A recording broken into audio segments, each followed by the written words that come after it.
কাছে ভালো লাগবে। সাহাবায়ে কেরামের একটা ঘটনা আপনারা মনোযোগ দিয়ে শুনবেন। আল্লাহর নবী যুদ্ধের ময়দানে গেলেন। যুদ্ধের ময়দান থেকে ফিরার পথে সাথে ছিলেন হযরত আলী রাদিয়াল্লাহু তাআলা আনহু। আলী রাদিয়াল্লাহু তাআলা আনহু ছিলেন। আল্লাহর নবী যুদ্ধের ময়দান থেকে ফিরার পথে হঠাৎ করিয়া শরীরটা বড় ক্লান্ত হয়ে গেছে। ক্লান্ত হয়ে যাওয়ার কারণে সাথে ছিলেন হযরত আলী রাদিয়াল্লাহু তাআলা আনহু। আলীকে বলছে, আলী রে, সামনে একটা বড় গাছ দেখা যায়, একটু গাছের নিচে বসবা, আর আমি নবী একটু বিশ্রাম করব। চিল্লায়া বলেন না সুবহানাল্লাহ। আলী রাদিয়াল্লাহু তাআলা আনহু এত পরিমাণ খুশি, কারণ আমার নবী আমার রানের উপরে মাথা দিয়ে একটু বিশ্রাম করবি।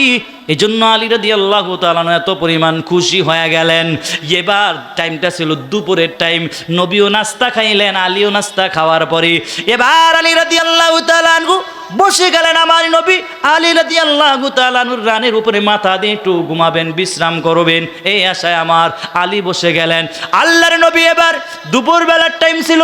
আমার মায়ার নবী এবার আলী রাদিয়াল্লাহু তাআলা আনহুর রানের উপরে মাথা দিয়ে যখন ঘুমায় গেলেন বিশ্রাম করার জন্য, আমার মায়ার নবী শুয়ে গেলেন। আর আমার মায়ার নবীকে বসে বসে আলী রাদিয়াল্লাহু তাআলা আনহু পাহারা দেয়। কেন রে পাহারা দেয়? কারণ এই মরুভূমি এলাকার মধ্যে আমার মায়ার নবীর এত পরিমাণ দুশ্মন আছে, কখন জানি আমার মায়ার নবীর উপরে আক্রমণ করে বসে। এই কারণে আলী ঘুমায় না, আলী বসে বসে নবীরে পাহারা দেয়। এক পর্যায়ে গিয়ে আসরের আজান হয়ে গেল। কি ব্যাপার, নবীরে কেমনে ঘুম থেকে জাগ্রত করবেন? একদিক দিয়ে আসরের আজান হয়ে গেছে, সূর্য ডুবে যাইতেছে, আসরের নামাজও পড়া হয় নাই, নবী এদিক দিয়ে ঘুমায় গেছে। নবীরে কেমনে ঘুম থেকে জাগ্রত করবে? কারণ আমার আল্লাহ পাক নবীকে এত পরিমাণ সম্মান দিয়েছে। কি পরিমাণ সম্মান দিয়েছেন আল্লাহ পাক! কোরআনে নবীরে যতবার ডাক দিয়েছে, যতবার নবীরে ডাক দিয়েছে, সব জায়গায় আমার আল্লাহ পাক রব্বুল আলামিন সাথে একটা লকব লাগায়া ডাক দিয়েছে। কোথায় বলেছে তহা, কোথায় বলেছে ইয়াসিন, কোথায় বলেছে ইয়া আইয়ুহাল মুজাম্মিল, কোথায় আল্লাহ তাআলা নবীর নাম ধরে ডাক দেয় নাই। আল্লাহ পাক পর্যন্ত নবীর এত পরিমাণ সম্মান করেছে। এখন আলী বসে বসে চিন্তায় পড়ে গেল, আমি নবীরে কেমনে ঘুম থেকে জাগ্রত করি?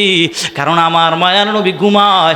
আলী বসে বসে চিন্তা করতেছে, একদিক দিয়ে সূর্য ডুবে যাইতেছে, আরেক দিক দিয়ে আসরের টাইম চলে যাইতেছি, নবী ঘুমায়। এক পর্যায়ে গিয়ে আলী রাদিয়াল্লাহু তাআলা আনহুর চোখ দিয়ে বেয়ে বেয়ে পানিগুলো পড়ে গেল। হঠাৎ করিয়া চোখের পানি আমার মায়ার নবীর চেহারা মুবারকের মধ্যে পড়ে গেছি। চেহারা মুবারকে পড়ার পরে আমার মায়ার নবী এবার ঘুম থেকে জাগ্রত হয়ে দেখে আলীর চোখে পানি দেখা যায়। আলী রে, তোমার চোখে কেন পানি দেখা যায়? আলী রাদিয়াল্লাহু তাআলা আনহু বলতে চায় না। অনেক আনয় বিনয় করার পরে আলী রাদিয়াল্লাহু তাআলা আনহু নবীকে বলে, নবী গো, একটু পশ্চিম দিকে তাকায় দেখেন, সূর্যটা হস্ত চলে গেল, ডুবে গেল, এখনো পর্যন্ত আসরের নামাজ পড়া হয় নাই। আমার মায়ার নবী আলী রাদিয়াল্লাহু তাআলা আনহুকে বলে, আলী রে, আমি একজন পয়গম্বর, আমি একজন রাসূল, আমার কি পরিমাণ মুজিজা দেখো রে, দেখো আমার কি পরিমাণ মুজিজা। আমার মায়ার নবী শাহাদাত আঙ্গুল দ্বারা সূর্যের দিকে ইশারা করে বলেছে, সূর্য 4টা বাজে যেই জায়গায় ছিল, শাহাদাত আঙ্গুল দ্বারা ইশারা করা মাত্রই সূর্য আবার আপন জায়গায় চলে আসছে। চিল্লায়া বলেন সুবহানাল্লাহ। নবীও নামাজ পড়লেন, আলীও নামাজ পড়লেন। ঘটনাটা বলার উদ্দেশ্য হলো, রে ভাই, আপনিও নামাজ পড়েন, আমিও নামাজ পড়ি, আপনি আমার থেকে কত নামাজ চলে যায়, কোনো কষ্ট নাই। হযরত আলী থেকে এক ওয়াক্ত নামাজ কেমন চলে যাইতেছে, কেমন পেরেশান পেরেশান হয়ে গেল। আল্লাহ পাক বলেছি সূরা আসরের মধ্যে, আল্লাহ পাক বলছেন 4 গুণওয়ালা মানুষ ব্যতীত যত মানুষ আছে সব মানুষ হলো জাহান্নামী। এর 1 নম্বর হলো ঈমান, 2 নম্বর হলো ওয়া আমিলুস সলিহাত। 2 নম্বর কি? ওয়া আমিলুস সলিহাত, নেক আমলের কথা আমার আল্লাহ পাক বলেছেন। এই যে 2টা গুণ, প্রথম যেই 2টো গুণ আছে, এই 2টা গুণ হলো আমার আল্লাহর হক। কার হক? আল্লাহর হক। আল্লাহর হক হলো নামাজ, রোজা, হজ, যাকাত। এগুলার ভিতরে যদি আপনি কোনো ভুল ত্রুটি করেন, আমার আল্লাহর কাছে এক সময় তওবা পড়ে যদি আমার আল্লাহর কাছে মাপ চান, আল্লাহ পাক সাথে সাথে আমার আল্লাহ মাফ করে দিবেন। আল্লাহ পাকের হকের ব্যাপারে আল্লাহ মাফ করে দিবেন। এই যে প্রথম দুইটা গুণ ঈমান আর আমল, এটা হলো আমার আল্লাহর হক। পরের যেই দুটা গুণ আছে এটা হলো বান্দার সাথে বান্দার হক, এটা হলো বান্দার হক। ওয়াতাওয়াসাউ বিল হাক্কি ওয়াতাওয়াসাউ বিস সবর, এই দুটা গুণ হলো বান্দার সাথে বান্দার সম্পর্ক। আল্লাহ পাক মানে বাংলা ভাষায় যেটা বলা হয়, সৎ কাজের আদেশ করো এবং অসৎ কাজ থেকে মানুষকে বারণ করো, মানুষকে ঈমান আমলের দাওয়াত দাও।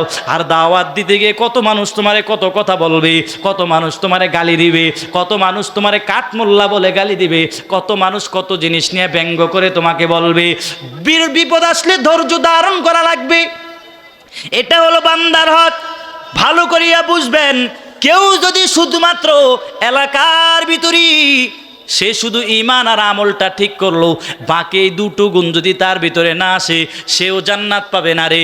এই জন্য আপনিও আপনার ভিতরে একটু হিসাবটা মিলায় নেন, আপনি কোন তরিকার লোকে আছেন।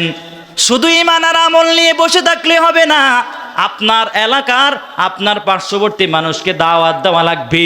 আল্লাহ পাক রব্বুল আলামিন ভিন্ন এক আয়াতে আল্লাহ পাক জানায় দিয়ে বলি, ইয়া আইয়ুহাল্লাযীনা আমানু কু আনফুসাকুম ওয়া আহলিকুম নারা। আল্লাহ পাক বলে, মুমিন আগে নিজে জাহান্নামের আগুন থেকে বাঁচাও, এরপরে আহালকে বাঁচাও। ভালো করিয়া বুঝবেন, ইমাম সাহেব এলাকার মুসল্লিদের জন্য একটা আহাল, স্বামী তার স্ত্রীর জন্য আহাল, বাবা মা তার সন্তানের জন্য একটা আহাল, মেম্বার সাহেব এলাকার জন্য আহাল, চেয়ারম্যান সাহেব ইউনিয়ন জনগণের জন্য আহাল।